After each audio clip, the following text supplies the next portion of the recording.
yeah, yeah. Yeah, yeah. Yeah, yeah. You know all my struggles. You know what?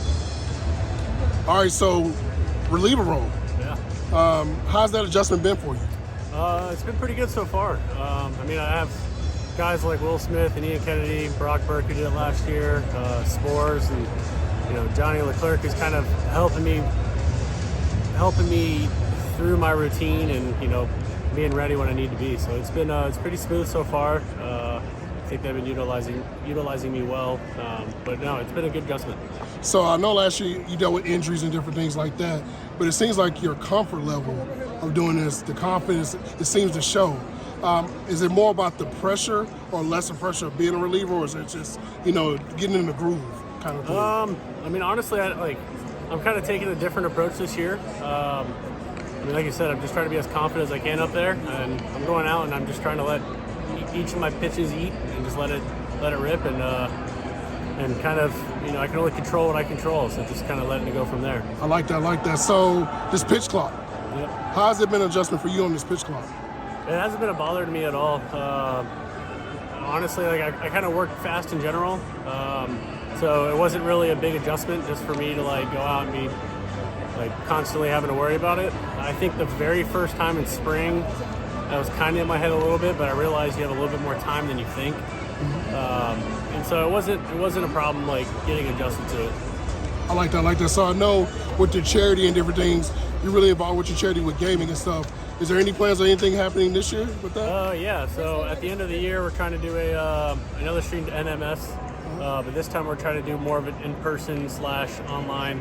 So we're going to try to utilize the esports arena in Arlington. We're trying to get some sponsorships going for that, and build it up, and hopefully can create a pretty good event going on forward. But it was supposed to happen in January, February time, but I didn't want a fire festival thing to happen where it's a kind of promise and product and nothing happens. So we ended up pushing it back to the end of this year. But I'm looking forward to it. We'll be able to go around and talk to some of the guys at different teams and try to recruit them to come play and make it a good event.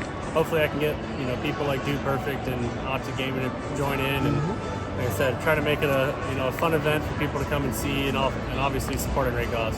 I love it. So back to this team real quick, and this is just a few more questions on that. Jacob Degrom, what were your first impressions? I mean, obviously as a pitcher, he's the guy that many deem as arguably the best pitcher in baseball. What are your initial impressions of him and some things that you may have maybe piggyback to learn from him? Yeah, I mean, I think it's phenomenal. His work ethic is great. He goes out and competes every time. I mean, he's the ultimate competitor. And like you said, he's arguably one of the best pitchers in baseball. It's fun to watch him pitch. He's just so smooth. He's electric when he goes out there. I mean, I try to learn and just soak up as much as I can with him, and just try to, in a way, kind of mimic him. Obviously, he throws way harder than I do. I think everyone throws way harder than I do nowadays, but we're trying to get there. But no, he's great. He's the ultimate competitor. He goes out and he loves to compete, and it's just fun watching him. All right, cool. Two more questions.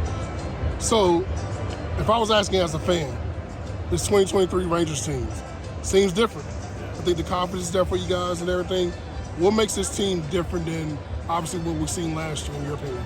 I mean, obviously I was in the starting rotation last year, but if you look at our starting pitching this year, it's unbelievable. We went out and signed a bunch of really talented guys who's going to help us, go throughout the entire year. And then we also have people, like Otto and Howard that are there in the run as well, and myself. I can't leave myself out. But no, I mean, we definitely have a stronger front side of the starting staff now, and offense. The offense did great last year, and now we're just trying to come out and back them up as much as we can.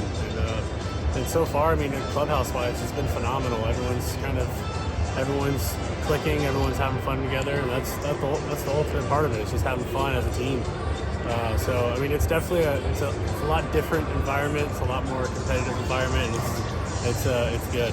I like that. Last question. So obviously you face these two guys quite often, but I mean, as a fan, we'll take the player out of it, obviously you being a player, but as a fan, seeing the WBC and seeing that Ohtani versus Trout, it was almost like a movie. What were your thoughts about that? I thought that was cool. I could see Trout definitely talking some smack to Ohtani when he got back in that locker room. But no, I mean, that entire WBC was unbelievable to watch. The atmosphere was great. Baseball was awesome. It was really fun games to watch. But yeah, having that little dream matchup, Trout versus Ohtani, I thought that was thought it was really cool. I mean, that's two of the best players in baseball, matching off head to head. And but it just shows you how difficult this game is as well. You got, obviously one of the best pitchers in baseball, one of the best hitters in baseball, and Ohtani kind of made Trout look bad at that at bat. It shows you how hard this game is. Well, Dane, we'll be talking again soon. We'll get more info about the charity event and everything. And man, keep on working, man. We're proud of you, man. Keep on doing your thing. Yes, sir. Thank you. Yeah, yeah. Yeah, yeah. Yeah, yeah.